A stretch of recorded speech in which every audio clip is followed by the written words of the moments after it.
completamente diferente. El juez es un funcionario al servicio del ciudadano, consumidor del sistema de justicia. Las relaciones pretenden ser más horizontales, fundadas en sistemas de tipo racional. El juez omnipresente y que además toma audiencias no va más. Eso implica la delegación. En un juzgado, para que ustedes se den cuenta, el juez toma audiencia, dicta sentencia, decide la licencia de los empleados, dice cuántas remas de papel hay que comprar y está atrás de los cartuchos de tinta, y si se rompe alguna impresora tiene que pedir que se la cambien. Bueno, en un sistema de proceso por audiencias esto no se puede hacer más. En Mendoza, que es la provincia que más avanzado tiene este sistema, existen los juzgados de gestión asociada. Entonces, a grandes rasgos, ¿qué quiere decir esto? Es como un juzgado gigante con varias ventanillas, ¿no? Digamos, donde hay una en cada una hay un juez, y la gestión está toda en cabeza de otro funcionario. Entonces el juez se dedica a ser juez, a dictar sentencias y a tener audiencias. No está atrás del papel, de la licencia, del tóner. Porque ustedes también son muy perspicaces y se estarán dando cuenta de la gran cantidad de arbitrariedades que hay bajo el viejo paradigma, ¿no? Yo soy el juez, soy el dueño del circo. Si te quiero dar la licencia te la doy, si no quiero no te la doy, y si vos me caes bien subís a secretario, y si me caes mal estarás toda la vida como escribiente. Y si tengo un sobrino que se recibió ayer, lo pongo a auxiliar letrado, y el que tuvo 40 años no me importa. Estas arbitrariedades se ven y se padecen todos los días en el Poder Judicial. El nuevo paradigma va hacia el juzgado de gestión asociada. El juez es un servidor al servicio del justiciable, que es el consumidor de ese servicio de justicia. Y tiene nombre y apellido y se le ve la cara en virtud del principio de inmediación, que es el que pretende resignificar el proceso por audiencia. Y esto también ya lo dijimos de la mano de Rochi el sábado pasado. El derecho a ser oído es ser escuchado en una audiencia, no a ser leído en un escrito, en una demanda. Por vaya a saber quién, porque ese es otro paradigma que es el totalmente opuesto, ¿no?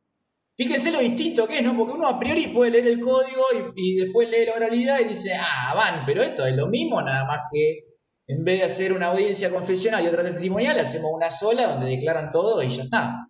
No, no es lo mismo, porque atrás tiene ideales muy, muy, muy diferentes.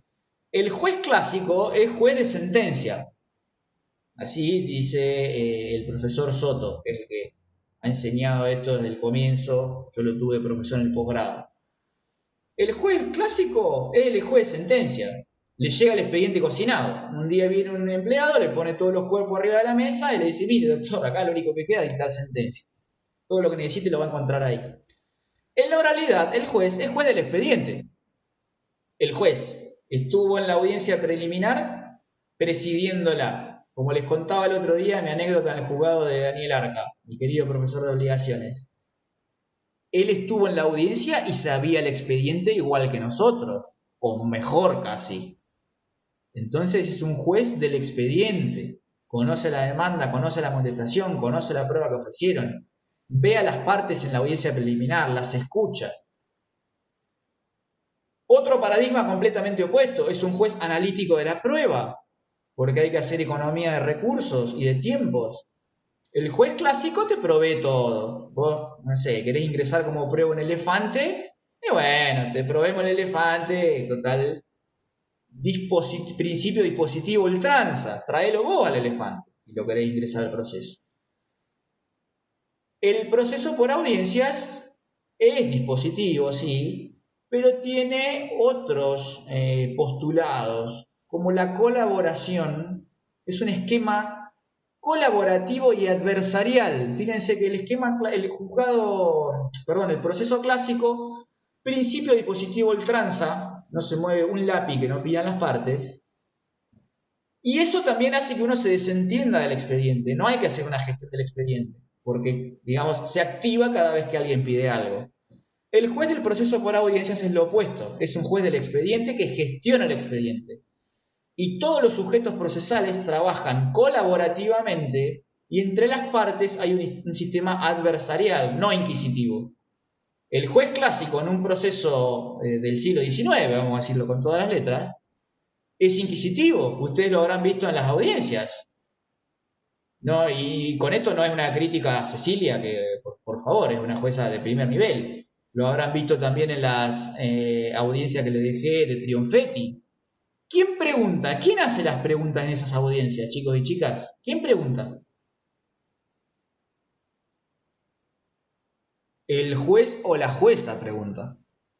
Y si queda algo, alguna parte se animará a hacer algún cuestionamiento. El juicio por audiencias pretende ser adversarial. El litigio es de las partes, no es del juez, que es un tercero neutral.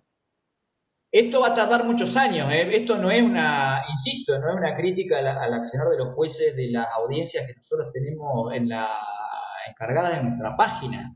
Al revés, esto es porque los abogados y abogadas no están preparados para un sistema adversarial. Nosotros estamos formados para ir a una audiencia de testigos, de posiciones, y quedarnos sentados a ver qué hace el juez o la jueza.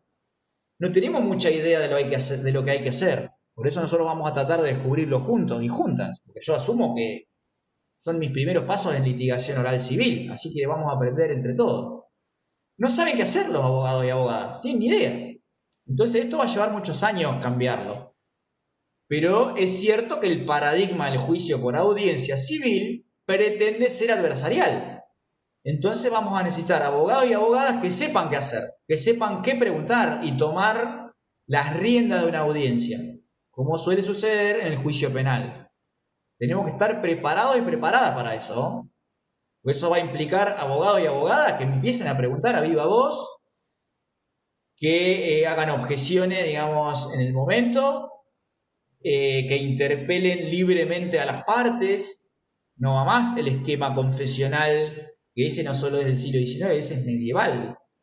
El sistema de posiciones, y voy a otro, digamos, postulado completamente distinto. El juicio procesal civil clásico está construida la confesional sobre la base de posiciones. Eso es medieval, chicos y chicas, ¿eh? Eso viene del siglo, no sé, XII. El proceso por audiencias es de libre interrogatorio. Entonces, el juez y las partes se interrogan libremente, que además pareciera ser lo más razonable, ¿no? Si yo le agarro a mi mamá y la pongo a ver una audiencia de toma de posiciones en prueba confesional, se va a dar vuelta y va a decir, ¿y estos muñecos que están haciendo acá? Aquí es una pavada lo que está haciendo. Le pregunta una fórmula que la última vez que vi algo parecido fue en la iglesia y todos dicen que sí es cierto o que no, no es cierto. No entra en la cabeza de nadie. Entonces el nuevo paradigma del proceso por audiencia es el interrogatorio libre, donde el juez le pregunta, ¿qué pasó, monstruo? A ver, decime, vos traes una pretensión, ¿qué pasó? Y el otro lado lo mismo. Guille, Rob, buenos días a todos y a todas. No, un comentario nomás, que aprovechen también esta información, porque nosotros cuando cursamos, o nosotros y nosotras cuando cursamos la materia, era todo sumamente escrito, y la realidad es que lo aprendimos en posgrados. O sea, Guille en la maestría, yo por otro lado en la especialización, todo lo que era gestión de la prueba y oralidad, pero no había material en la facultad. Entonces uno puede decir, bueno, ¿para qué me lo están enseñando si no es obligatorio o si todavía se están adhiriendo los juzgados? Es fundamental, o sea, yo hice un posgrado 2 años y un año fue básicamente hablar de este tema y esta nueva concepción de los jueces y de las juezas. Es ese comentario nomás. otro paradigma que cambia. En el proceso clásico, dieciochesco casi, fíjense que nuestro código es heredero de esa cultura, un poco de la mano del proceso español que regía antes y que después se tomó en la ley de enjuiciamiento española, de la mano de los procesalistas italianos que un poco revivificaron el proceso, pero no deja de ser heredero de todo eso. Fíjense que el fin normal del proceso es la sentencia. De tal suerte que cuando habla de otros modos dice modos anormales de terminación del proceso. O sea que en el proceso clásico la normalidad es la sentencia. En el juicio por audiencias el cambio de paradigma es rotundo. Se pretende que las partes autocompongan su litigio. Porque, insisto, es de las partes, no es del Estado ese problema que traen. La pretensión y su oposición procesal son de las partes, no del órgano judicial, ni mucho menos del Estado.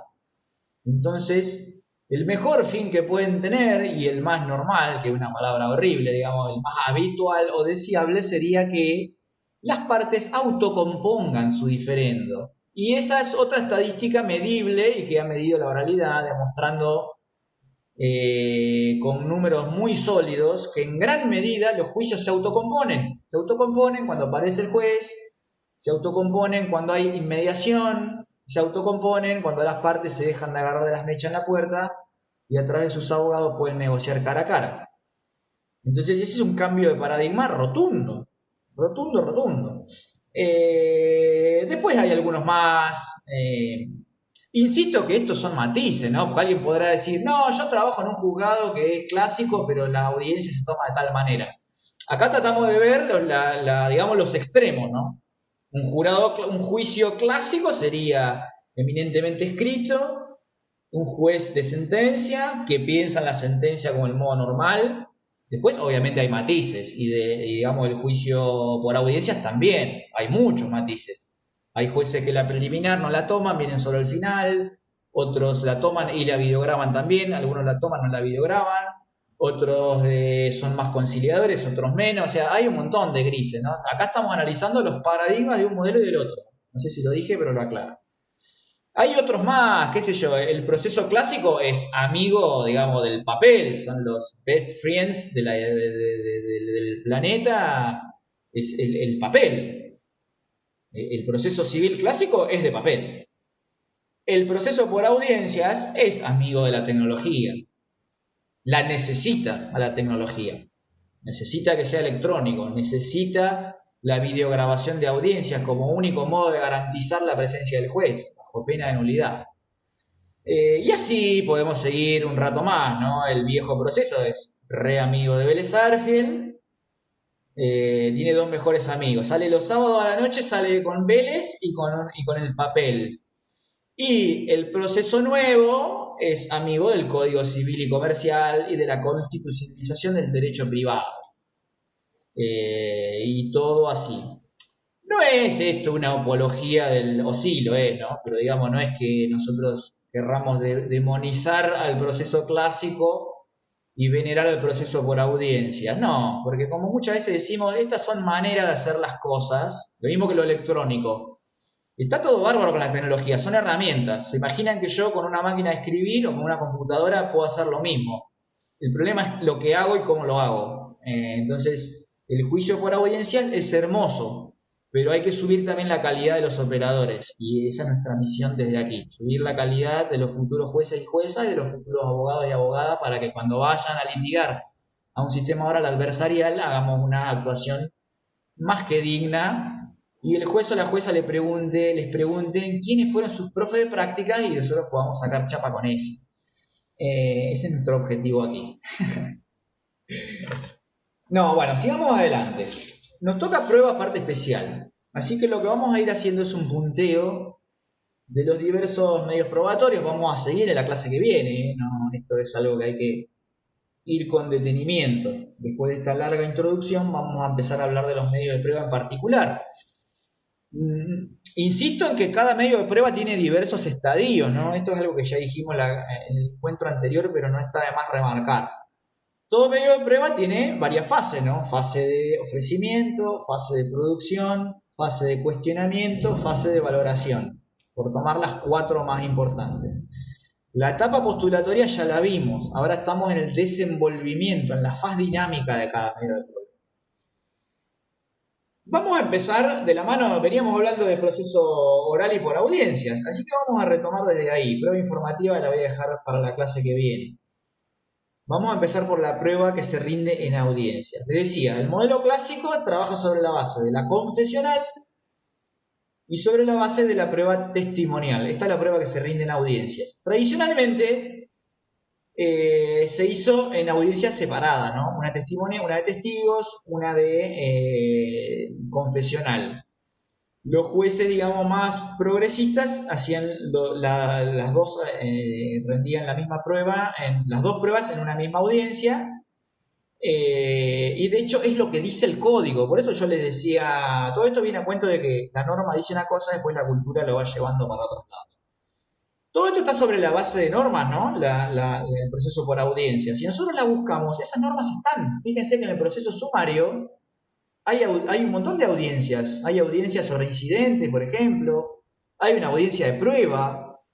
Lo que pasa es que esas normas directamente se hizo de cuenta que no estaban. Fíjense, acá se nota muchísimo, ¿no? El impacto cultural del proceso. El proceso sumario, que es el que encarrila el 99,9% de los procesos, prevé una audiencia de prueba. Es la vista de causa, chicos y chicas.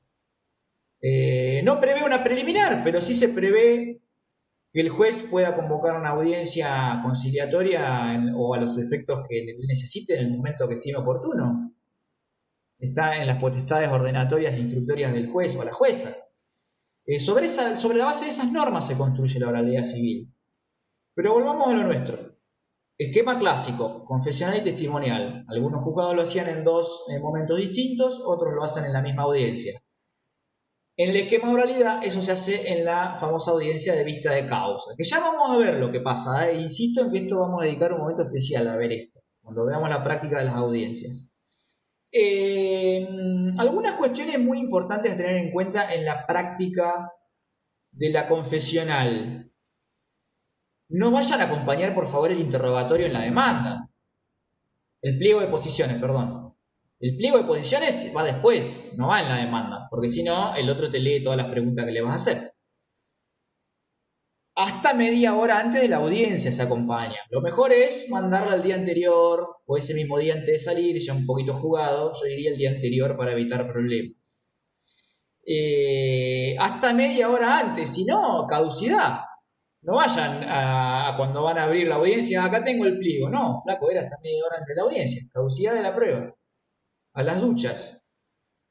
Lo mismo, citación del absolvente. Es una carga del que pretende traer a la otra parte a absolver posiciones. No se queden esperando que el juzgado mande la cédula, porque eso no va a pasar. La carga es de ustedes, traer a su contraparte a absolver posiciones. ¿A dónde va la cédula? Se estarán preguntando, porque el código no lo dice expresamente. Es cédula de papel. A domicilio real, en el caso de que la persona actúe por apoderamiento. Y es cédula electrónica en el caso de que la persona actúe bajo la figura del patrocinio. Ya se estarán preguntando por qué corno le mandan una cédula a la casa si trabaja con apoderado. En realidad no hay ningún lugar expreso en el código que diga que esta cédula se manda al domicilio real de la persona cuando hay apoderamiento. El Código de Nación sí lo dice, fue reformado a este respecto. El Código de Provincia no dice, solo dice que es por cédula. Acá lo que se interpreta es que la persona, o sea, el litigante, el actor o la demandada, al usar la figura del apoderamiento, se ha desentendido completamente de la causa. Y como este es un acto procesal en el que debe participar para rendir las posiciones, se lo notifica en su domicilio real a través de una cédula de papel. Correlativamente, cuando la persona litiga con un patrocinante, se interpreta que como está más encima de la causa, no hay problema en que esa cédula vaya al domicilio procesal, que por cierto él constituyó. Cuando digo él me refiero al actor o a la demandada, constituyó para ese proceso. Ahí está la explicación, porque si uno no lo piensa bien, pareciera más lógico que la cédula real al domicilio real se la mande en el otro caso y no en el caso de apoderamiento, donde dijo, nos vemos cuando haya que pagar o no. Bueno, esa es la justificación. Apoderamiento, se entiende que la gente se desentendió completamente, cédula a domicilio real de papel. Bajo patrocinio, no, cédula a domicilio electrónico, con la citación a absolver posiciones. Vicisitudes de la audiencia. ¿Qué puede pasar? Que el que ofrece las posiciones no vaya. Esto, todos los que litigamos sabemos que el cliente muchas veces te clava y vos te quedas ahí aplaudiendo en la puerta del juzgado. El que ofreció la prueba de posiciones de confesional no va. Bueno, si se dejó pliego no hay problema, se toma igual.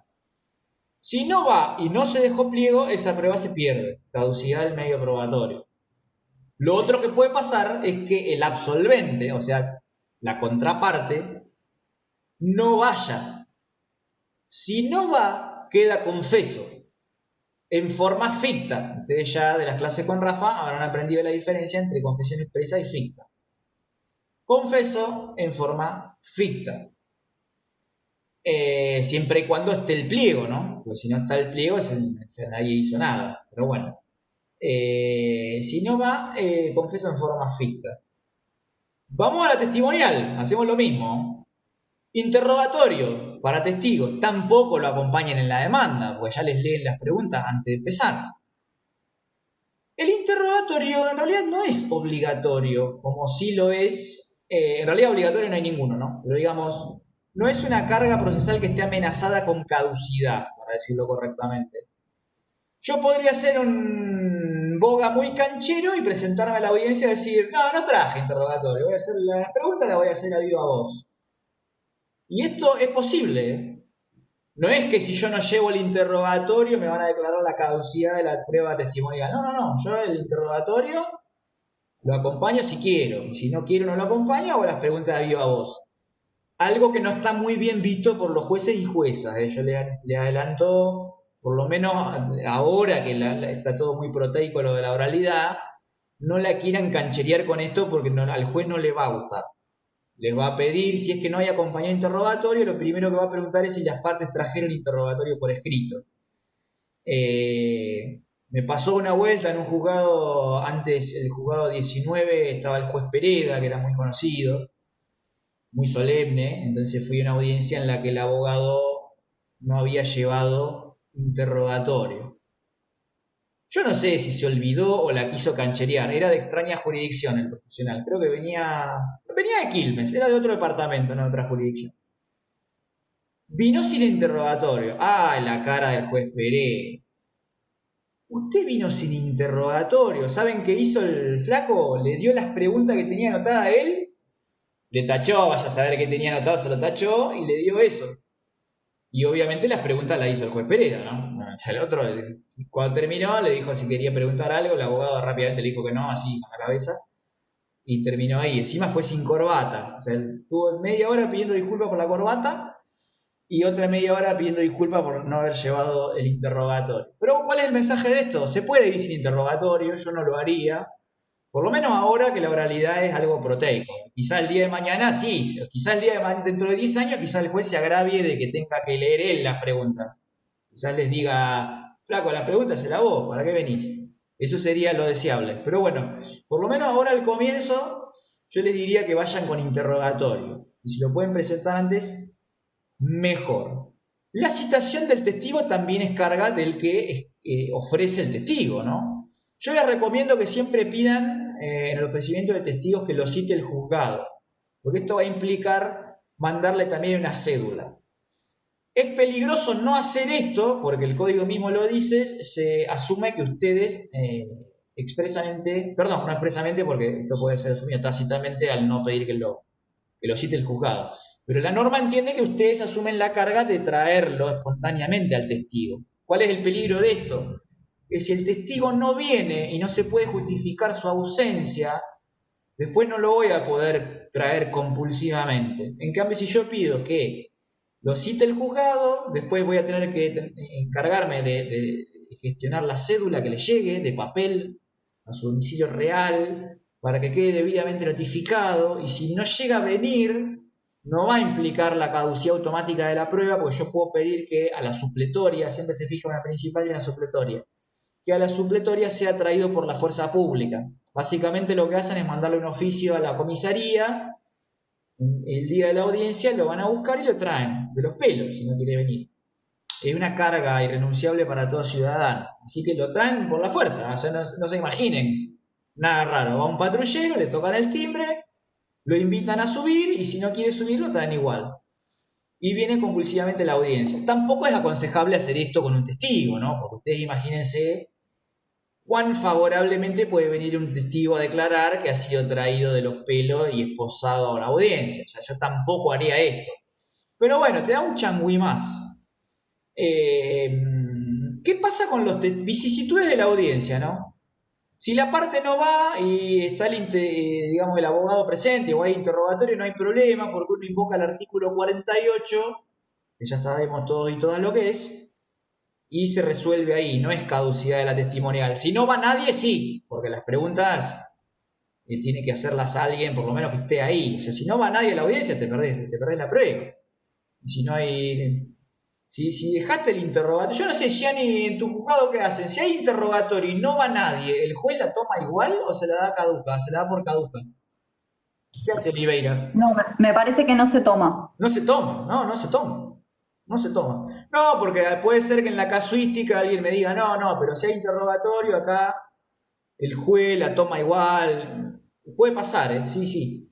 Pero bueno, principio dispositivo, chicas y chicos y chicas. Hay que ir. Si la parte no va, uno invoca el 48 y la audiencia se toma igual. Acuérdense de ratificar siempre. Si no va el testigo y pedimos que lo citen por cédula, se lo puede obligar a venir.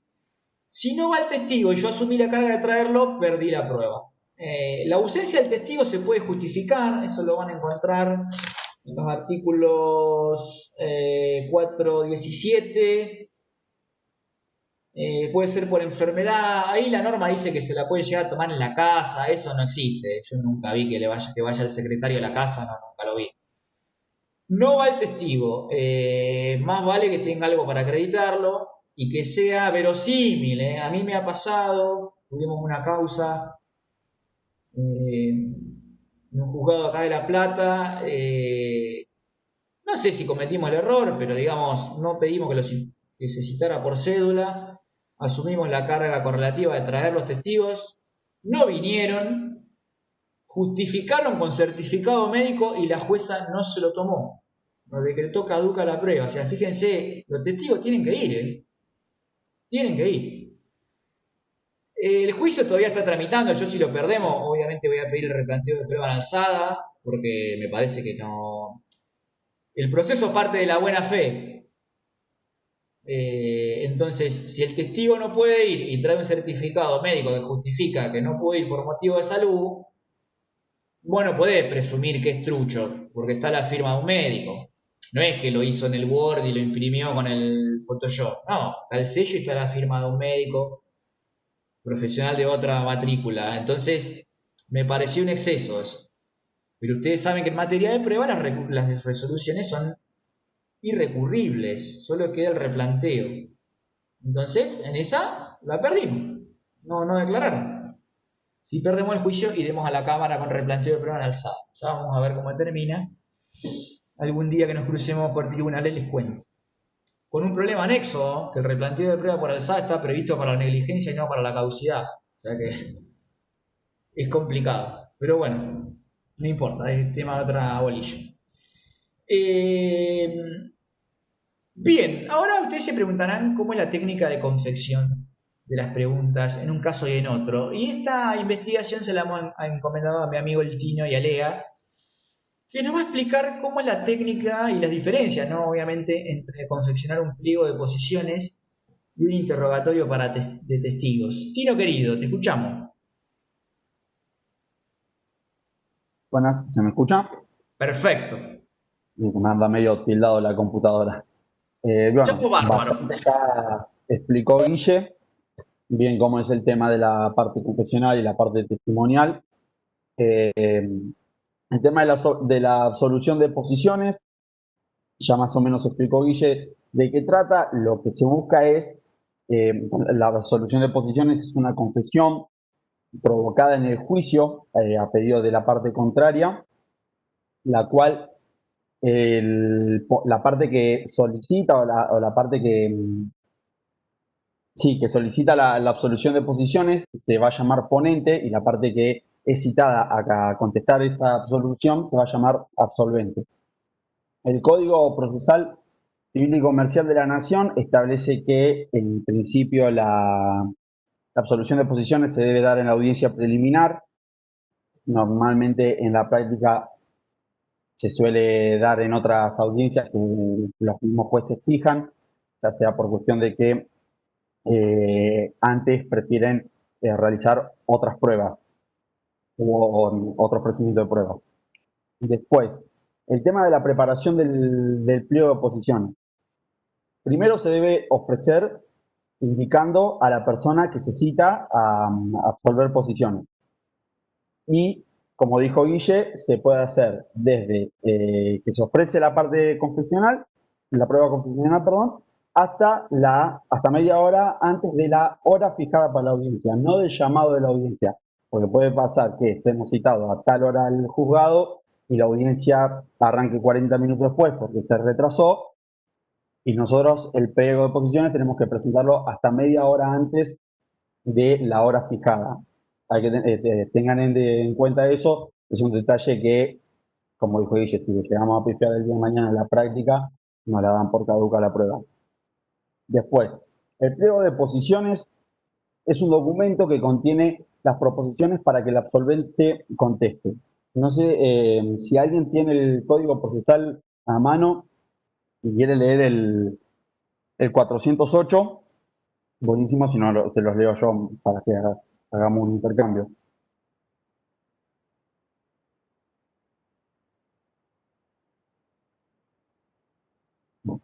Lo leo yo. Yo te leo.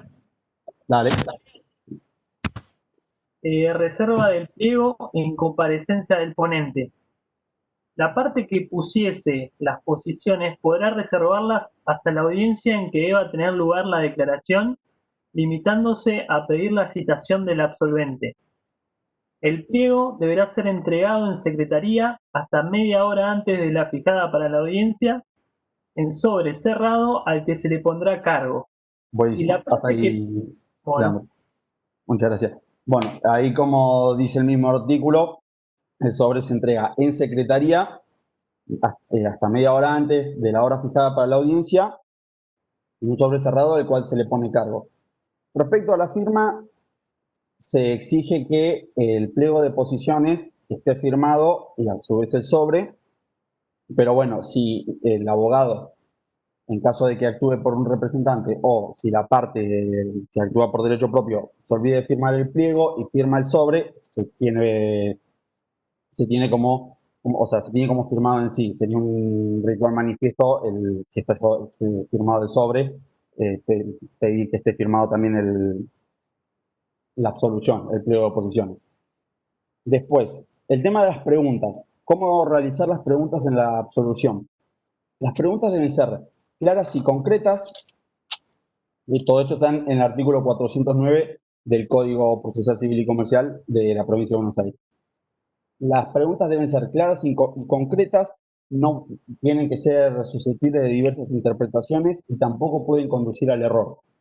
No deben contener más de un hecho, o sea, se deben hacer de una manera afirmativa para que la parte conteste por sí o por no directamente, porque en caso de que contenga más de un hecho y la parte conteste sí o no, no sabemos a cuál de los dos se refiere. Con lo cual deben tener solamente un solo hecho. Como les dije, se deben redactar de forma afirmativa, cosa que esté opuesta a lo que es una interrogación o a la negación directa.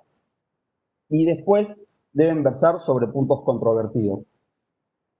¿Por qué motivo? Por la idea de que la absolución de posiciones, la prueba confesional, lo que busca es que la otra parte confiese actos controvertidos, a lo cual se evita después una prueba sobre esos mismos actos. O sea, los hechos confesados por la otra parte prácticamente tienen un relevo de prueba. Bueno, después el tema de la firma del pliego, ya les comenté cómo era. Todo esto de la firma lo van a encontrar en el artículo 56 del Código Procesal de Nación. Y después, la entrega en el tribunal, tal como leyó Leandro en el artículo, se debe realizar en secretaría hasta media hora antes. Puede ser también que el pliego no se entregue y se decidan hacer las proposiciones, a viva voz, pero como dijo Guille, no es recomendable, siempre es recomendable entregarlo antes. En lo posible, un día antes, que para mí me parece lo más idóneo, lo más exacto, debido a el problema de la incomparecencia al momento de la audiencia. Bien, si el ponente, como dijo Guille, si el ponente no comparece ni deja pliego, y sí comparece el absolvente, se pierde el derecho a exigir dicha prueba. Y una vez que se entrega el pliego, se lo lleva al audiencista, que lo va a abrir al comenzar el acto y va a formular las proposiciones ahí escritas. Lo recomendable es tener una copia del pliego a medida que el audiencista las vaya realizando, nosotros vayamos siguiendo, como abogado, vayamos siguiendo las mismas preguntas. No Ahí, sé si Tino, te voy a alguna meter duda. una cuña. Sí, Ya metiéndolo con lo que vamos a hacer. Ahí hay que estar preparado para todo, porque uno, salvo que lo conozca el juez, no sabe cómo toma. Yo le no, adelanto que no. yo voy a ir con la modernidad full. Voy a hacer, cuando me toque ser juez, voy a hacer interrogatorio libre, abierto, voy a hacer cross-examination, voy a hacer todo. Pero usted tiene que estar atento para todo. Yo no sé qué perfil de juez le va a dar, no sé, Giannina o el Tino. Capaz que los hacen leer posiciones o las leen ellos, no sé. Yo les doy una ayudita a lo que les toque yo, ya saben que voy con todo. Pero hay que estar preparado para todo, para pliego, para el interrogatorio. Ahí se ve el temple de... Hay que salir a bancar, ¿eh? Porque si va con el libre interrogatorio... No, en serio. Porque si el interrogatorio es libre, uno se puede oponer a ciertas preguntas del juez incluso. Y hay que tener temple ahí para levantar la mano y... Discúlpeme, señoría, me parece que esa pregunta es impertinente. Y ahí es donde te mira de reojo y te mide. Y si te ve firme, te la deja pasar y si no, en dos panes, literalmente. Perdón, Tino. No, no, está bien dicho. De hecho, hay que tener hay que prestar mucha atención al momento de confeccionar el pliego de oposiciones. Y como dice Guille, hay que ir preparado para el momento, porque nosotros puede pasar que al momento de confeccionar el pliego de oposiciones digamos, bueno, ante esta pregunta va a responder esto, va a responder que sí, va a responder que no, y capaz que la respuesta es otra, totalmente distinta a la que nosotros creímos, y ahí es donde nosotros encontramos en otra posición o con otra situación. Después, respecto al interrogatorio de los testigos, no sé si querés decir algo, Guillo, que les siga explicando. No, no, seguí. No, las apreciaciones son las mismas que hicimos para la confesional. Hay que estar preparado para todo. Perdón, Exacto. una pregunta. ¿Se escucha? Sí, Sí, Para ver, ¿se hace lo mismo que lo que podemos ver en lo que es la litigación penal? Digo, se objetan, se tiene que argumentar. ¿Cómo muy sería el buena proceso para...? pregunta. Muy buena pregunta. Sí. La respuesta es sí. Y yo les pido por favor que esta destreza también la usen en las audiencias. Nosotros evaluamos muy bien esto. Porque no solo hay que estar preparado para rendir la prueba, hay que estar preparado o preparada para hacer, digamos, la crítica in situ. Si yo me doy cuenta que le están planteando una posición impertinente, hay que decirlo en el momento. Porque esto del abogado o abogada ligero, ¿sabes cómo va? Te meten sí. 4 hechos en una sola posición. Cuando usted pasó en rojo, venía a velocidad fuerte y estoy afirmando que pasó en rojo. Y el otro, ¿qué lo voy a dejar regalado para que conteste que sí? No, ahí hay que oponerse. Porque insisto, después cada juez le da su perfil. Juez dispositivo a pleno. Te deja que vos leas las posiciones. Y lo haces confesar que era de piñón fijo. Venía disfrazado de Batman. Y el juez se queda así, si es principio dispositivo. Si vos le querés poner... Porque eso está bueno, nosotros vemos el derecho muy estático. Nosotros vemos un hecho por posición, no se puede hacer de esta manera, así, asá. Y la verdad que, como dice el profesor Toribio Sosa, los límites del proceso están dados por las nulidades o por las cargas y facultades que ejercen los litigantes. Entonces, si yo meto en una sola posición 4 hechos, y uno era que venía en rojo, otro era que venía a 90 km por hora y vestido de Batman, si el otro abogado no dice nada, muy probablemente pase. Porque el juez que es dispositivo al principio. Entonces hay que ser hábil para esto también. De hecho, yo incito siempre, cuando hacemos este ejercicio, a las dos cosas. Porque nosotros litigamos contra otra comisión. Si ustedes lo pueden hacer confesar cualquier cosa, yo voy a sonreír, me va a gustar. Y del otro lado, si ustedes se oponen con fundamento, ¿no? Tampoco van a levantar la mano cada rato, porque eso lo van a echar de una audiencia real. Si ustedes se oponen con fundamento y el que hace de magistrado en ese momento hace lugar a la oposición, eso es como hacer un gol. Es lo mismo. Es lo mismo que vos estás esperando un tiro libre y saliste jugando y le empujaste de contragolpe. Es lo mismo.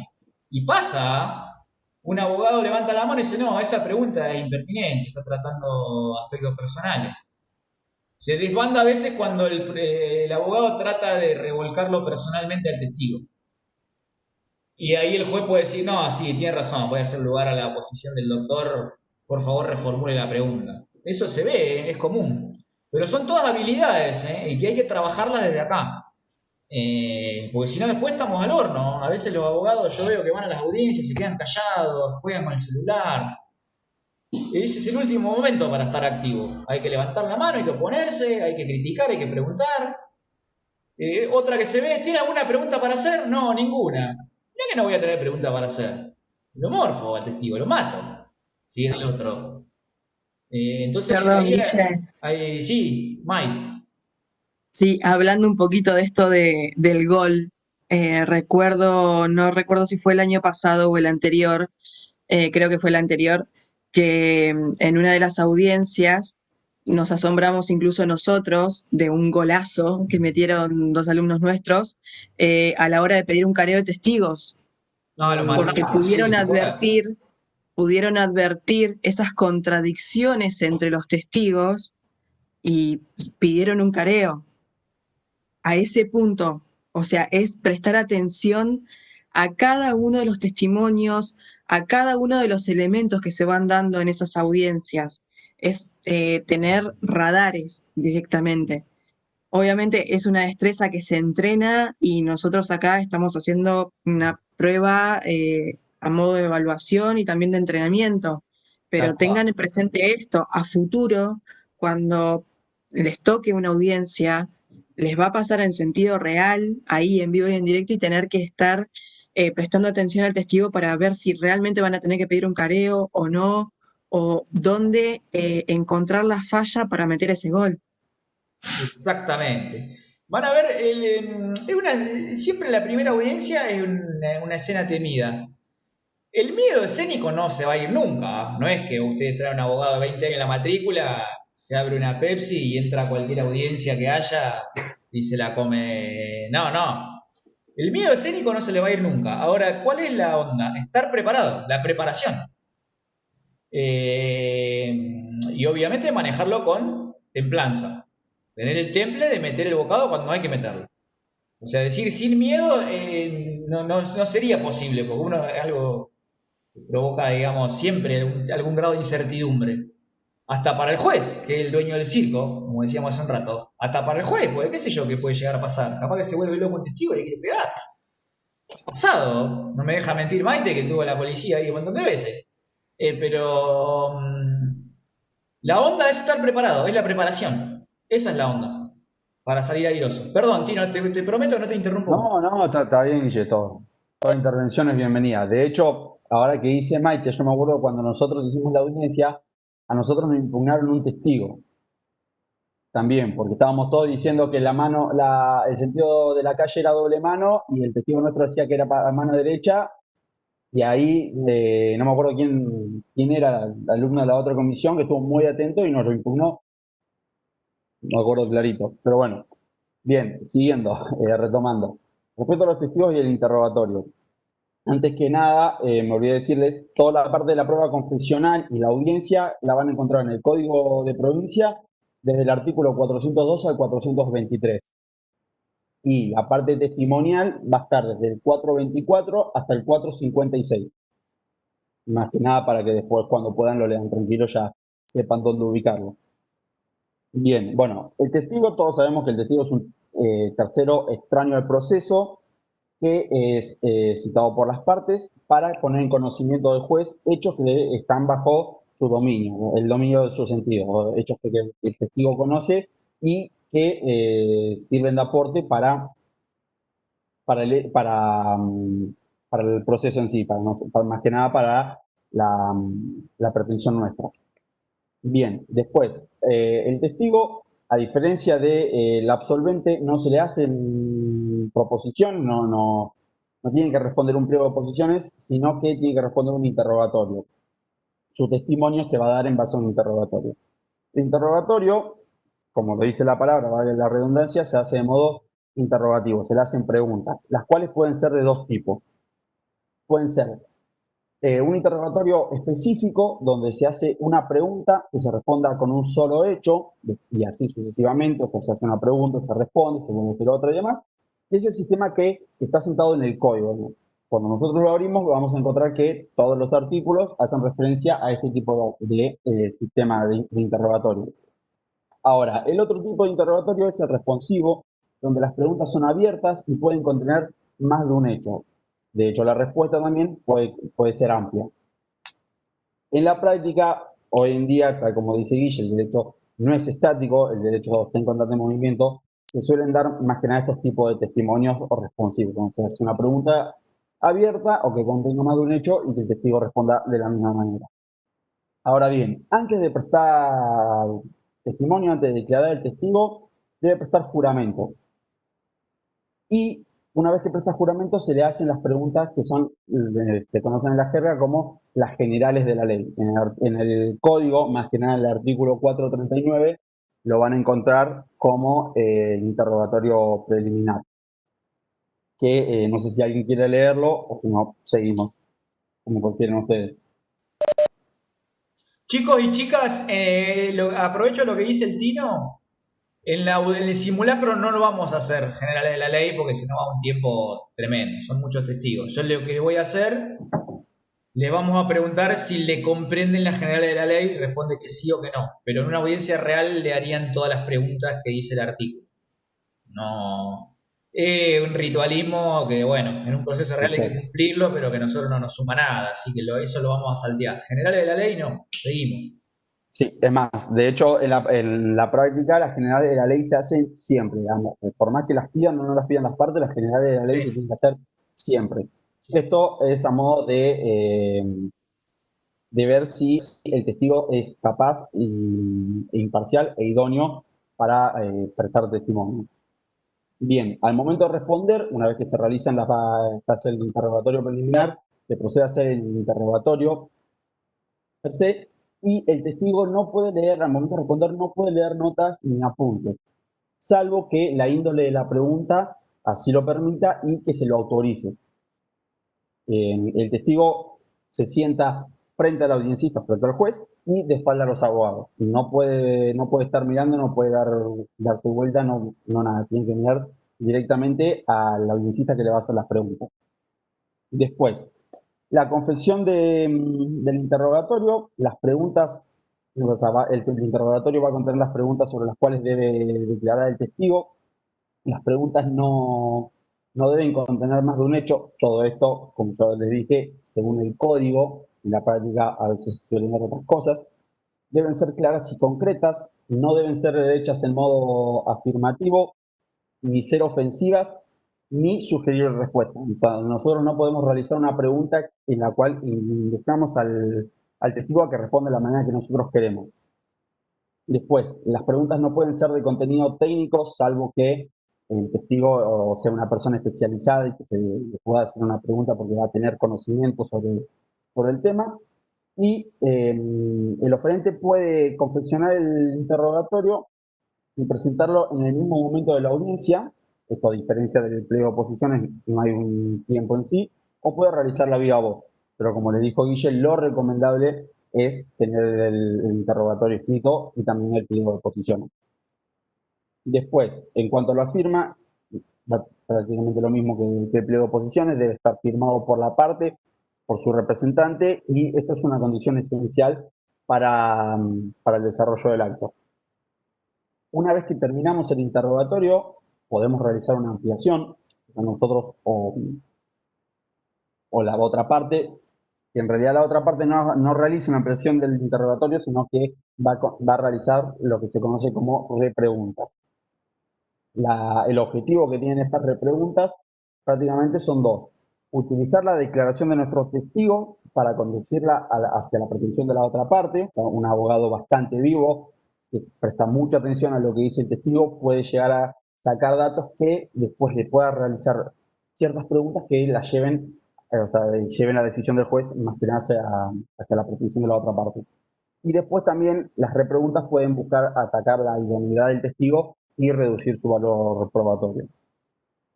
No es mucho más, básicamente, si quieren también en el blog de la comisión van a encontrar muchísimo más información o información más completa. O sea, hay algunos archivos que hablan prácticamente del rol del abogado, pero bueno, no los Sí. quiero abrumar con tanto.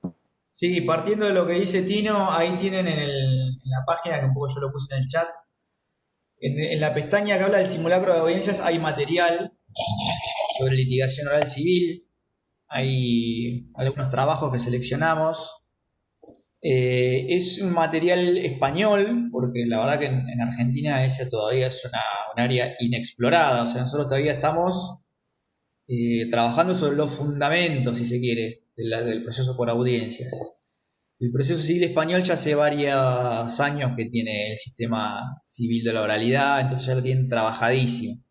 Por eso van a encontrar que casi todos los trabajos son de un abogado español. Fernández se llama de apellido. Buenísimo, muy bueno. Yo les recomiendo por favor que lo vayan leyendo también. Algunas cuestiones que se me iban ocurriendo a medida que hablaba Tino. Ustedes fíjense como lo que es el paradigma viejo versus el nuevo, ¿no? Y esto de la lectura de las preguntas, ¿cuál es el sentido de llevarlas por escrito? Que el audiencista no es el juez en el viejo modelo. Entonces alguien me preguntaba, ¿y puedo hacer preguntas? Bueno, sí, pero no está el juez. Entonces, en el paradigma viejo, o clásico, por no tildarlo de viejo, en el paradigma clásico, el juez por regla no está. Entonces el interrogatorio escrito se revaloriza, porque si el juez no está, ¿cómo hacemos? Y no, bueno, hay que leerle las preguntas que le lee el audiencista. Y si vos te querés oponer o está mal hecha la pregunta, hay que formularla, es un problema, porque eso es un incidente, en realidad, es un incidente oral. ¿Y quién decide los incidentes? El juez. Entonces lo que se hacía, o se hace habitualmente en los juzgados clásicos, es después trabajar sobre el acta. O sea, yo todas estas cosas no las dije porque tampoco quería hacer una introducción de 3 horas, que de hecho la hice, pero bueno, se fue por otro lado. En el viejo paradigma, la declaración testimonial es actuada, se transcribe íntegramente, lo que hace que después los abogados trabajen el acta también, porque antes de, claro, como el audiencista no es el juez, antes de cerrar el acta, que sí la firma el juez, trata de consensuar con los abogados lo que dijo el testigo. Entonces empiezan entre los dos abogados a manipular el acta. No, la parte esa, borrala, no, que no la borre, vos que hiciste esa pregunta mal. Bueno, tratan de ponerse de acuerdo y el pobre audiencista ahí con el Word que no le dan las manos para escribir. Real, a mí me ha tocado de ir a audiencia donde pobrecito nos mandaban a un chango que por ahí empezaba hace poco y le desarmábamos todo el juzgado. Y la típica que vos te metés del lado de adentro, a ver, pibe, correte, y le empezás por poco no le escriben, claro, por poco no te sacan el teclado, porque los abogados son ligeros. No se asusten cuando vayan a audiencia, hay abogados que ya tienen mucha calle. Enseguida te quieren copar la computadora. No, si les toca trabajar en tribunales no lo permitan, porque si vos lo dejás, si te meten en un poco más, te sacan el teléfono. Sí, me ha pasado en oportunidad de tomar ¿no? alguna audiencia,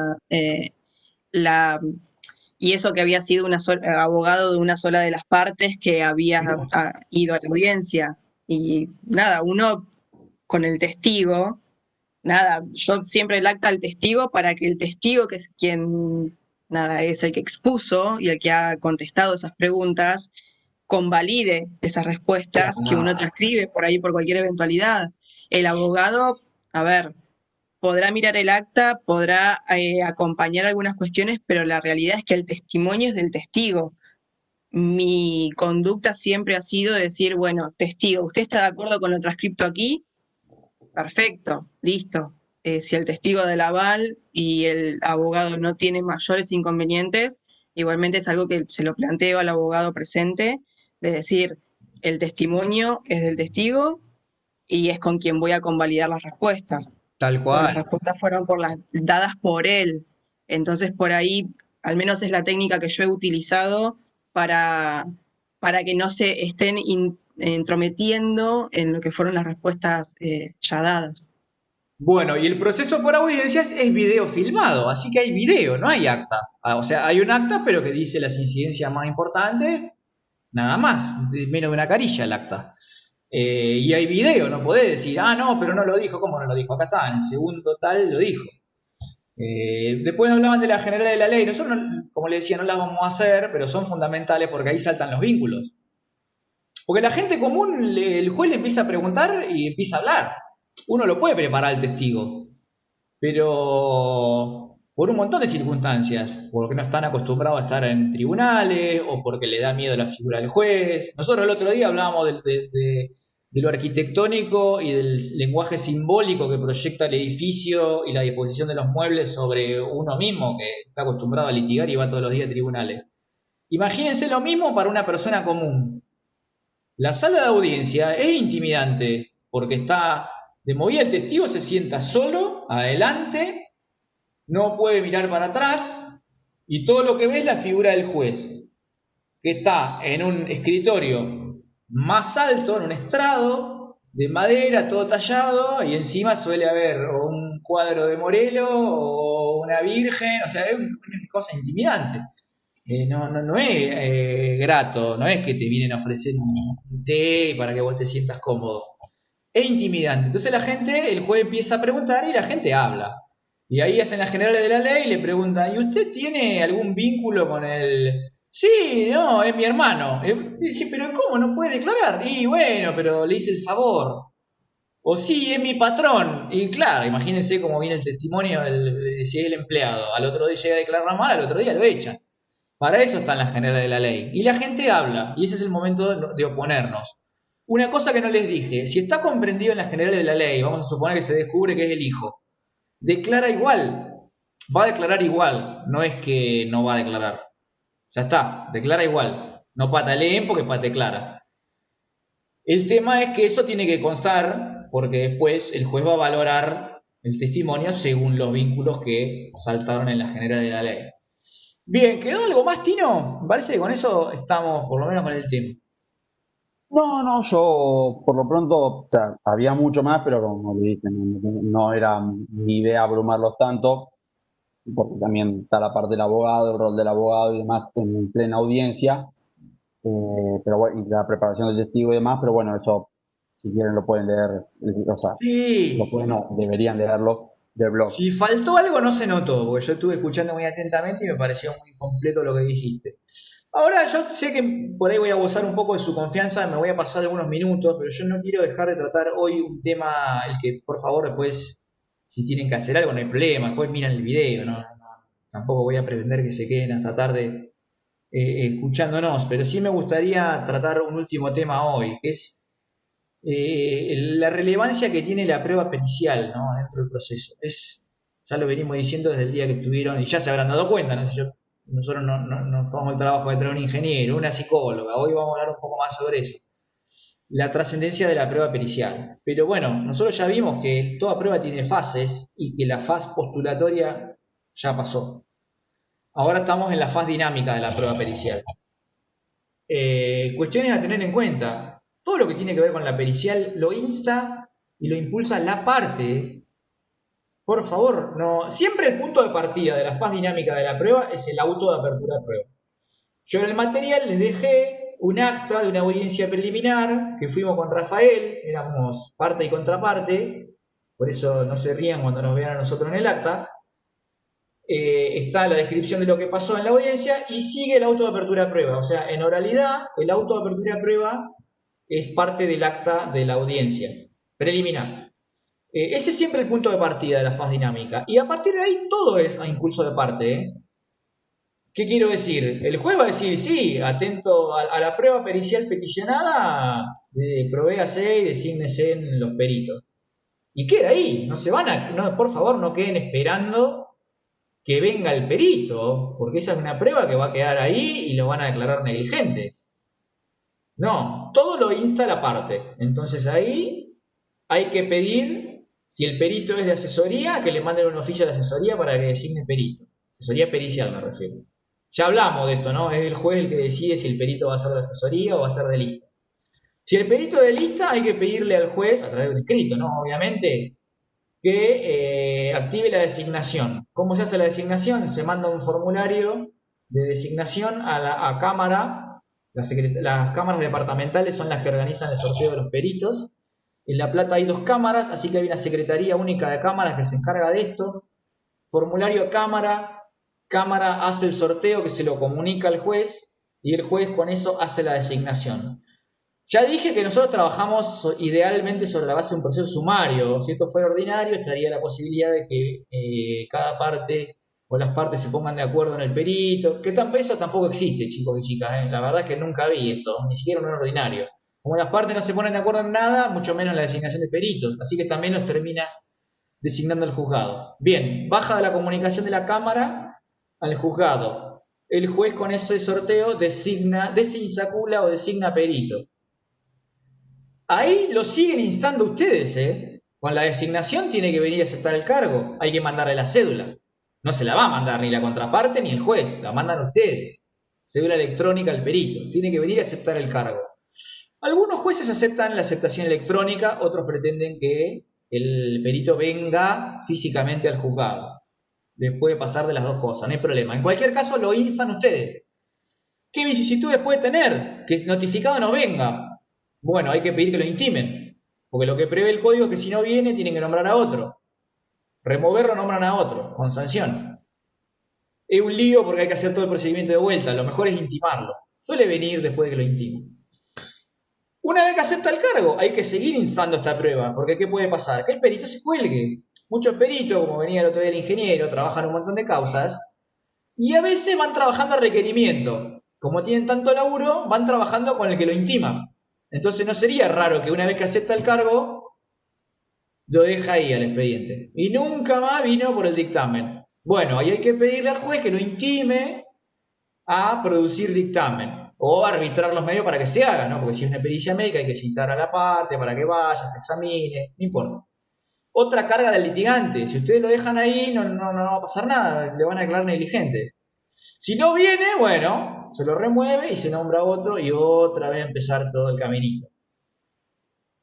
Después tenemos el famoso dictamen, o sea, hay que seguirlo hasta el dictamen. Y acá viene algo que es muy trascendente, que a mí me encanta preguntarlo en todos los exámenes, lo pregunto en todas las mesas libres y por supuesto lo pregunto en los exámenes parciales, que son las herramientas que tenemos abogados y abogadas para criticar o impugnar un dictamen pericial. Y yo ahí le pedí por favor a Agus Fernández Alberti si nos podía explicar un poco cómo era el tema, porque acá no lo van a encontrar de este modo expuesto en el código, ya les anticipo, entonces no lo busquen porque no lo van a encontrar. Hay que ir, digamos, construyéndolo. Y lo importante es verlo como herramienta de litigación. No es una cosa que estaba en Palacio ahí y bueno, me la preguntó Rafael en un parcial y nunca más. No, es para usarlo. Así que, Agus, querida, ¿andás por ahí? Sí, Guille, acá estoy. ¿Se me escucha bien? Porque yo lo veo pero te escucho pausado. perfecto, yo te escucho bárbaro. Si se llegara a cortar te aviso, pero te escucho 10 puntos. Dale, gracias. Ya Sí, pedimos avisa. la disculpa del caso, así que por favor no intente comprimirlo, que dure lo que dure. Ya nos hemos pasado unos minutos y ya sabemos que si tenemos otras actividades no hay problema, después lo ven. Después lo verán tranquilos. Bueno, como decía Guille, en amparo de la defensa en juicio se prevén, gracias Rochi, se prevén los ordenamientos procesales, prevén la posibilidad de otorgarle a las partes poder interponer o contradecir el dictamen. Entonces, una vez que el perito presenta el dictamen, se corre traslado a las partes por el término de 5 días, es un plazo que es perentorio, esa providencia que ordena el traslado se va a notificar por cédula al domicilio constituido y dentro de ese plazo lo que van a poder hacer las partes es poder examinar la pericia y en el caso de que adviertan alguna falla van a poder efectuar una presentación. Esas presentaciones que efectúan las partes van a depender de la objeción que tengan a ese dictamen pericial. porque las vamos a poder agrupar dentro de 3 grandes grupos. Por un lado, las observaciones, por el otro, las impugnaciones, y por el otro, la nulidad. Nosotros en el Código Procesal, de una interpretación literal del artículo 473, que es el que ordena, es el que permite el pedido de explicaciones, no tenemos reguladas a las impugnaciones, que esto también se los comentaba Rafa cuando vimos prueba pericial. Pero gran parte de la doctrina, y se realiza en la práctica, se permiten que se efectúen estas impugnaciones para, en pos de la garantía de defensa en juicio, para no ir en colisión con el artículo 16, 18 y 19 de la Constitución Nacional, y también para ir, tampoco para ir en contra del artículo 36, inciso 2, que son las facultades ordenatorias que tiene el juez y el deber del esclarecimiento de los hechos. Verónica, el plazo para que se le da el traslado del dictamen pericial a las partes es un plazo perentorio de 5 días. El juez, en su caso, va a poder determinar si considera un plazo mayor, si el dictamen es complejo o es extenso, pero es de 5 días. Y si no lo efectúan dentro de ese plazo, se produce el decaimiento de esa posibilidad que tienen las partes para poder contradecir o la pericia. Entonces, si vamos a al primer grupo que mencioné, que son las observaciones, es muy importante tener en claro esta diferencia que se produce entre las observaciones, entre las impugnaciones y el incidente de nulidad. Por su parte, las observaciones, lo que yo voy a tratar de atacar es ante una falta de claridad o ante una omisión o en el caso de que haya un error técnico. Entonces, las partes lo que van a hacer es examinar bien el dictamen y van a tratar de reparar la falla. El objetivo de estas observaciones es eso, la reparación de la falla, para que el juez, una vez que valore la prueba, no lo perjudique a la parte si hay una falla en el dictamen pericial. Entonces, dentro de estas observaciones, nosotros podemos encontrar el pedido de explicaciones, a las aclaraciones, a la ampliación, que en realidad esta ampliación no es que se van a ampliar los puntos de pericia, porque esa etapa para proponerlos ya precluyó. Lo que se pretende es aclarar alguna cuestión que tal vez el perito no contestó. Y también el pedido de rectificación de ese dictamen pericial. Entonces, el fin de estas observaciones es eso, poder reparar ese tipo de falla.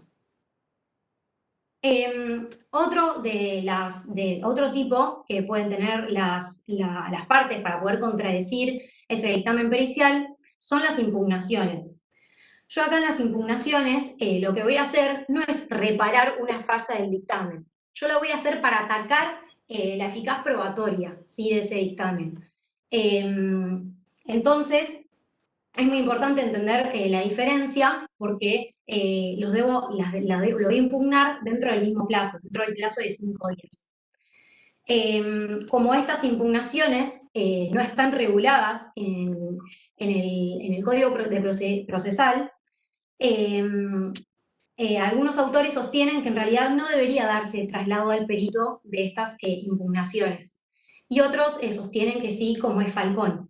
Entonces, de esta impugnación que plantea la parte, se le da traslado al perito. Ahora vamos a ver cómo es bien el procedimiento.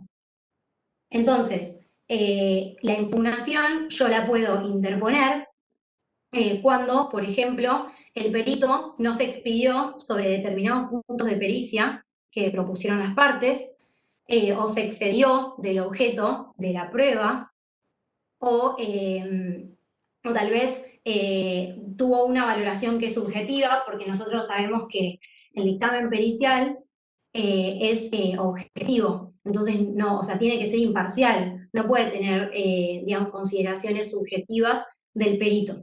Entonces, frente a estos supuestos, son algunos de los casos en los que se podría impugnar la pericia. Y también cuando, por ejemplo, en el caso de una prueba contable, pericial contable, el perito no tome en cuenta todos los elementos aportados para la consulta, todos los elementos probatorios, aportados para la compulsa que va a realizar el perito. Entonces, una vez que las partes plantean esas observaciones o esas impugnaciones, se le va a dar traslado al perito para que en el término de 5 días conteste. Si el juez lo considera, por supuesto. Entonces, el perito tiene el deber de contestarlo. Y si no lo contesta, lo que puede pasar es que, lo que va a pasar es que no se devenguen honorarios de manera total o parcial, se lo designe, se deje sin efecto la designación de oficio, o que en el caso de las listas, que es una causal de exclusión de las listas correspondientes. Esta sanción de la exclusión de la lista la tenemos en la acordada 2728 de la Suprema Corte, que en la carpeta del site de las prácticas lo tienen en la parte de normativa, ahí la van a encontrar. Es el artículo 36, inciso E. Entonces el perito debe responder a esas cuestiones. Y en su caso, el juez también de oficio va a poder pedir que se realice una nueva pericia o por el mismo o por otro perito, ¿sí? Y otro de los escenarios que tenemos para poder contradecir ese dictamen pericial es promover un incidente de nulidad. El incidente de nulidad va a proceder cuando se quiera atacar la existencia y la validez del dictamen. Entonces hay un vicio en el elemento del acto y hace que la pericia sea inidónea para el fin sobre el cual fue propuesta, que va en violación u omisión de las normas procesales o técnicas, entonces, que hacen a la existencia a los requisitos de existencia de la pericia. Entonces, por ejemplo, puede suceder que afecte a los vicios en el consentimiento o en la voluntad, es decir, que el perito al momento de efectuar la pericia haya perdido la razón o que esté afectado por violencia o por dolo. Y otros también de los supuestos que puede suceder es que se produzca un vicio, pero no en la pericia en sí, sino en el procedimiento, digamos, anterior a la realización de la pericia. ¿A qué me refiero con esto? A que puede haber, por ejemplo, puede pasar que ustedes saben que en virtud del artículo 469, las partes pueden presenciar las pericias. Entonces, la parte tal vez solicita que quiere presenciarla, entonces el perito debe comunicarle el día y la hora en la que la realizará para que la parte se haga presente, ¿no? Y efectúe y realice las observaciones que quiera en el momento de la realización de la pericia. Entonces, si el perito no comunica la fecha y la hora, eso es una causal para poder interponer, ¿sí? Un incidente de nulidad. Pero para que eso proceda, es necesario que la parte haya solicitado que el perito le avise y que haya manifestado que quiere asistir. Y también que demuestre que hay un verdadero perjuicio y el interés que se lesiona, digamos, ¿sí? Para poder promoverlo. Otro de los supuestos que puede suceder es que el perito no haya aceptado el cargo o que se realice la pericia por un perito que no fue designado. Entonces, finalmente, este incidente de nulidad se va a resolver a través de una resolución interlocutoria que va a dictar el juez. Esas son las tres vías que tienen las partes para poder contradecir ese dictamen. Lo importante es que ustedes sepan que bien diferenciarlas a cada una, porque si tal vez yo interpongo un incidente de nulidad, que también voy a tener el plazo de 5 días, y en realidad no era una nulidad, porque yo lo que quiero no es afectar la validez y la existencia de la pericia. Yo en realidad estoy en contra de una conclusión de algo del perito. Entonces, porque el perito, por ejemplo, no tuvo un basamento científico en su pericia y yo tengo otros elementos que hacen que mis fundamentos sean más conducentes para resolver el litigio. Entonces, en ese caso no voy a tener que interponer el incidente de nulidad, sino efectuar la impugnación. Y como vencidos esos 5 días, ya no voy a tener otra oportunidad para presentarlo. Si yo lo presento mal, después voy a tener por decaído el derecho probatorio, digamos. Exactamente. Entonces es muy importante que entiendan también para qué se interponen estos recursos que tienen los letrados. La primera de ellas, las observaciones, como dije... ¿Cómo?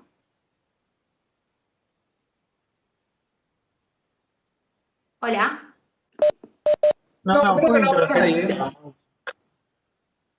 Ah, perdón. Igual aprovecho y Entonces, tengo una pregunta. Sí, Leandro.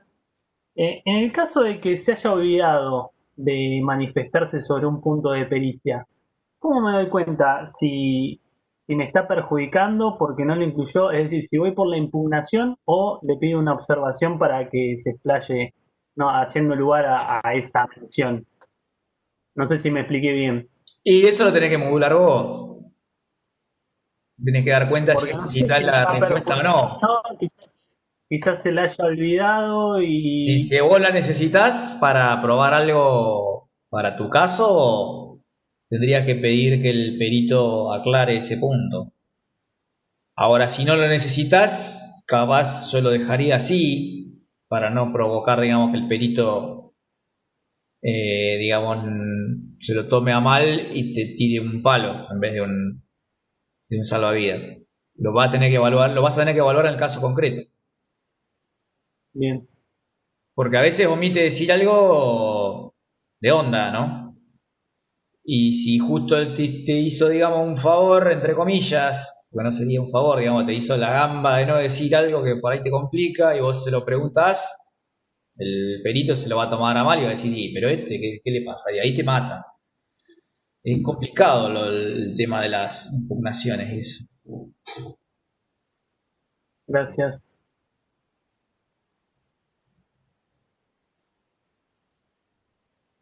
Bien, ¿quedó algo más aún? Entonces es muy importante entender esa diferencia. Sí, además No, quise hay ir que verlo rápido. no importa, hay que verlo como herramienta, está bien lo que decís, Agus, es así, hay que verlo como una herramienta de litigación. Porque lo que tiene, lo lindo de las prácticas es que nosotros analizamos, partimos del problema hacia la solución. Entonces, imagínense ustedes litigantes, ¿no? ¿Cuál es el problema que vos tenés que resolver cuando te llega la cédula que contiene el dictamen pericial? Pueden pasar dos cosas. Que el perito diga exactamente lo que vos necesitas, o puede pasar que te mate. Porque ya dijimos esto, no. Es la reina de las pruebas respecto de la extensión del daño, su cuantía. Entonces, si el perito dice que vos tenés un, no sé, 20% de incapacidad en una pierna, es un montón de plata. Entonces vos podés estar mal porque te parece poco, veías que era más, o al revés, estás en la otra vereda y te parece un montón, no lo podés pagar. Entonces el problema que a vos se te presenta es resolver eso. Entonces, ¿qué herramientas vos tenés para criticar o atacar un dictamen? Si está incompleto o no se entiende, son las observaciones y el pedido de aclaraciones, que va como de menor a mayor. Donde tu plan de máxima es que la pericia se quede completa. Vos después tenés otra herramienta más, que sube, digamos, el tenor del grado, que son las impugnaciones. No lo van a encontrar, es una creación judicial, ¿no? ¿Cómo se crean las impugnaciones? Se interpreta que ese traslado para algo es, porque no dice que vos puedas presentar impugnaciones, pero si te dan traslado es obvio que es para decir algo. Y en el proceso sumario no hay alegatos, o sea que vos tampoco podrías decir algo en los alegatos. Entonces, se interpreta que si a vos te dan un traslado es para que vos puedas decir algo. Esa es la construcción a grandes rasgos de la impugnación. Que si ustedes la buscan no la van a encontrar. La nulidad está en nulidades procesales, tampoco hay nulidad de pericia de manera expresa. Nunca hay recurso, por favor les pido, por favor, no hay apelación de dictamen, nunca, por favor, nunca hagan esto, porque yo no le digo que es algo que se vea todos los días, pero cada tanto se ve alguien que pretende apelar un dictamen, no es un papelón, por favor no hay recurso contra algo que no es una sentencia. Les decía, impugnaciones. ¿Cuál es el ámbito de la impugnación? Cuando el perito se aparta de lo que marca la técnica de cómo hacer un dictamen. O sea, ustedes agarren Palacio, van a ver cómo se hace un dictamen. En la medida que el perito se aparte de eso, tengo para entrarle con una impugnación. Sumado a si el estado del arte y la técnica y la ciencia de ese momento indican otra cosa, ¿no? Ahí vuelve a cobrar relevancia la figura del perito o del experto que asesora la parte. Entonces vos tenés el dictamen, lo llamás al ingeniero que vino el otro día y le decís, che, mira, ¿qué te parece esto? Y él lo va a leer con ojo científico y te va a decir, no, mirá, esto está mal hecho, esto está mal hecho, esto está mal hecho. Bueno, ¿qué vamos a hacer? Y tenés que impugnar sobre la base de este argumento, este argumento, este argumento. No pretendan hacerlo ustedes, ahí también es un acto de claudicación. Uno no es ingeniero, no es médico. Entonces hay que preguntarle a alguien que sepa. Sí, podría ser una impugnación que será muy grosera, ¿no? Pero la verdad que acá hay que asesorarse otra vez, no queda otra.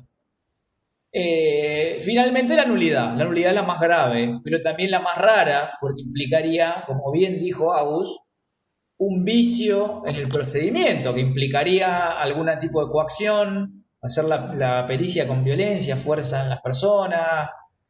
Es raro. Los ejemplos más comunes de nulidad de dictamen pericial se dan, lo que bien decía Agus, cuando las partes piden estar y no se los cita. Y eso es agresivo del principio de bilateralidad y de defensa en juicio, así que eso implica la nulidad automática de la pericia. Si la parte pide estar, tiene que estar. Y si la hacen sin la parte, es nula, no hay vuelta. Y el otro ejemplo que podría ser más normal sería que la pericia sea manifiestamente inconducente para lo que se quiere resolver. Fíjense que volvemos a la teoría de las nulidades procesales, cuando el acto procesal no puede cumplir ningún fin como tal, como está pensado. El ejemplo es cuando se equivoca de pericia. ¿Qué pasa? Uno dice, ¿cómo se va a equivocar? Y bueno, la pericia que era de Álvarez contra Jiménez la mandó a otro juicio y a Álvarez contra Jiménez llegó otra que no tenía nada que ver. Entonces vos la lees y decís, pero estas ni siquiera son las partes. Y bueno, hay que hacerla de vuelta o mandarla que fue. O sea, no hay nulidades porque el perito lo obligó al cliente a... Eso sería raro, pero sí se ve errores groseros o por ahí el de la pericia equivocada también es muy burdo, pero sí se puede llegar a encontrar algún error en el copia y pegue, similar a aquel que comentamos con la demanda, el abogado que por exceso de copia y pegue manda cualquier cosa.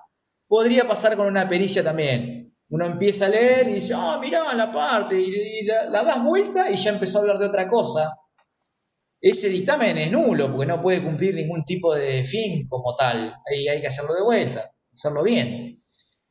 Plan de máxima, también, que la hagan de vuelta. Plan de recontramáxima, que el perito quede tan mal parado que lo sustituyan y convoquen a otro. Por eso digo, uno tiene un problema que resolver, hay un plan de máxima, un plan de mínima, y las herramientas son estas. Si vos la pericia te mató, tu plan de máxima es que la pericia se haga de vuelta con remoción del perito y que lo haga otro. Ahí tenés un changüí más. Así que bueno, ese es el panorama. Mucho secreto no hay, pero estas herramientas hay que conocerlas, porque no es como en penal, que la nulidad de la pericia implica perder la prueba y otra vez no se hace. Si la pericia termina en nulidad, ahí la hacen de vuelta y la van a hacer todas las veces que sea necesario hasta que quede bien hecha. Lo mismo que con las impugnaciones. Por eso les digo, no vamos a poder hacer que el otro se quede sin la pericia, pero un buen plan de máxima podría ser que el dictamen pericial se haga de vuelta y que además se haga de vuelta por otro perito. Entonces ahí uno tiene como una segunda oportunidad, con todo lo que eso implica, ¿no? Capaz que en el camino hay caducidades de instancia, o la otra parte en la segunda vuelta queda negligente. Por eso el proceso es... Lo lindo de procesal es que uno puede ganar un caso absolutamente perdido solo sabiendo procesal.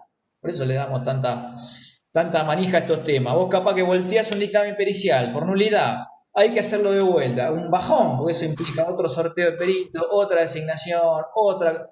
Y ahí vos qué sabés, capaz que la parte se pelea con el abogado, el otro le suelta la mano, no lo mueve nunca más, y termina una caducidad de instancia. Y terminás ganando un juicio que parecía perdido por millones de pesos. Y bueno, ahí está la diferencia entre tener habilidad de litigación y ir, digamos, a los tumbos. Sí. Perdón, también me faltó decir una cosa, que es que es muy importante también, o sea, que tenga fundamento la herramienta que cada uno utilice, porque el perito puede solicitarle al juez que se lo releve de contestar. Por ejemplo, si la parte interpuso un nuevo punto de pericia, o si tal vez se va en contra de la persona del perito, o contra su idoneidad, o que se haga para dilatar, digamos, el proceso. Exactamente. O sea, es muy importante tener un fundamento. No hagan eso de pegarle al perito, por favor, porque eso a veces se ve. No está bueno pegarle a la figura del perito. No, algunos... No es muy común, pero algunos le entran a pegar a la figura personal del perito. No es muy grato eso. Además que, como explicamos la otra vuelta cuando vino el ingeniero, son siempre los mismos. O sea, vos, está bien, esta vez lo mataste al perito, le pusiste, no sé, que estudiara en una universidad mala y que ese día, no sé, no pudo venir a la pericia porque estaba dando una charla en otro lado, entonces ¿cómo puede ser? Seguro que le hizo un auxiliar. Si no te suma nada atacar al perito y después te lo cruzás en otro juicio y así que la pericia es para Hamburgo, y ahí se la cobra. Entonces hay muchas cuestiones también paraprocesales que hay que tener en cuenta, ¿no? A veces, si lo que no suma no está bueno. Yo no atacaría la figura personal del perito, pero está muy buena tu acotación, Agus, porque eso a veces se hace y el perito puede pedir expresamente que lo releven de contestar, o incluso hasta se puede pedir sanciones para el profesional que intenta atacarlo de manera personal. Bueno, bien, creo que hasta aquí hemos llegado, ya nos hemos pasado bastante, así que bueno, porfa, chicos y chicas, miren las audiencias, miren el material.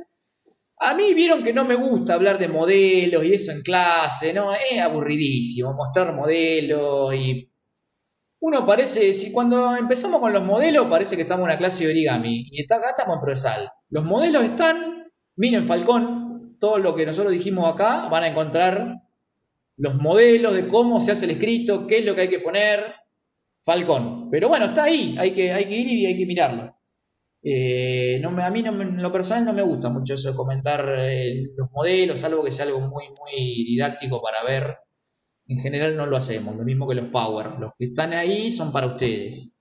Así que bueno, chicos y chicas, les agradezco mucho la paciencia y por quedarse un rato más estos minutos. Espero que pasen un lindo finde. La quemé porque al principio dije que día hermoso, ahora se largó a llover, está horrible. La quemé mal, así que también les pido disculpas por eso.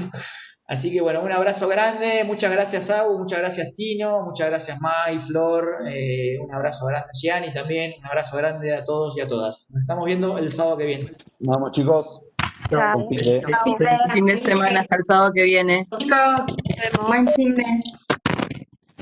Gracias. Ay, cómo se tira.